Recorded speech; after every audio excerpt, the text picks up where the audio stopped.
नमस्कार दोस्तों, आप देख रहे हैं साहित्य टीवी और मैं हूं आपका दोस्त लाल बिहारी लाल। मानव का जन्म बहुत सत्कर्म करने से मिलता है और इस जन्म में सभी अपने इच्छानुसार काम करते हैं और सभी को अपने अपने कर्मों के हिसाब से मृत्यु के बाद परलोक में जगह मिलती है और सभी प्राणी के कर्मों का हिसाब या यूँ कहें कि लेखा जोखा देना पड़ता है। पर कुछ प्राणी अपने सत्कर्मों से पीछे रह जाते हैं जिससे उनकी आत्मा भटकती रहती है। उनके भटकती आत्मा को शांत करने या मोक्ष के लिए अपने पितरों का पिंडदान करने या श्रद्धा से श्राद्ध करते हैं, इसलिए इसे श्राद्ध कहा गया है। पिंडदान में मोक्ष प्राप्ति का सरल एवं सुगम मार्ग है। यह अश्विन माह के प्रतिपदा से शुरू होकर एक पक्ष यानी अश्विन मास के अमावस्या तक चलता है। इस दौरान अलग अलग तिथि को पितरों को तर्पण करते हैं।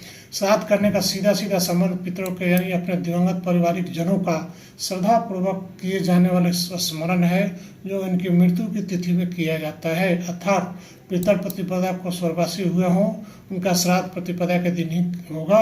इसी प्रकार अन्य दिनों का भी, लेकिन विशेष मान्यता यह है कि पिता का श्राद्ध अष्टमी के दिन और माता का नवमी के दिन किया जाए।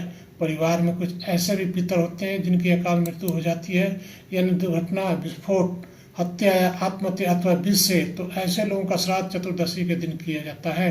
साधु और सन्यासियों का श्राद्ध द्वादशी के दिन और जिन पितरों को मरने की तिथि याद नहीं है उनका श्राद्ध अमावस्या के दिन किया जाता है।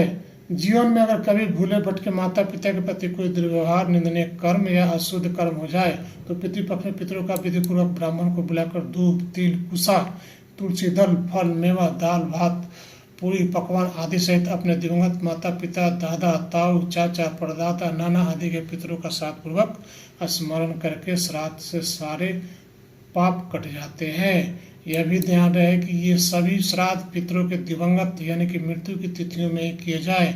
यह मान्यता है कि ब्राह्मण के रूप में पितृपक्ष में दिए हुए दान पुण्य का फल दिवंगत पितरों की आत्मा की तृप्ति हेतु जाता है। अर्थात ब्राह्मण प्रसन्न हो तो पितृजन प्रसन्न रहते हैं। अपात्र ब्राह्मण को कभी भी श्राद्ध करने के लिए आमंत्रित नहीं करना चाहिए। मनुस्मृति में इसका खास प्रावधान है। किसी को कपड़े या अनाज दान करना नहीं भूलना चाहिए। यह मृत पूर्वजों की आत्माओं को खुश कर देगा।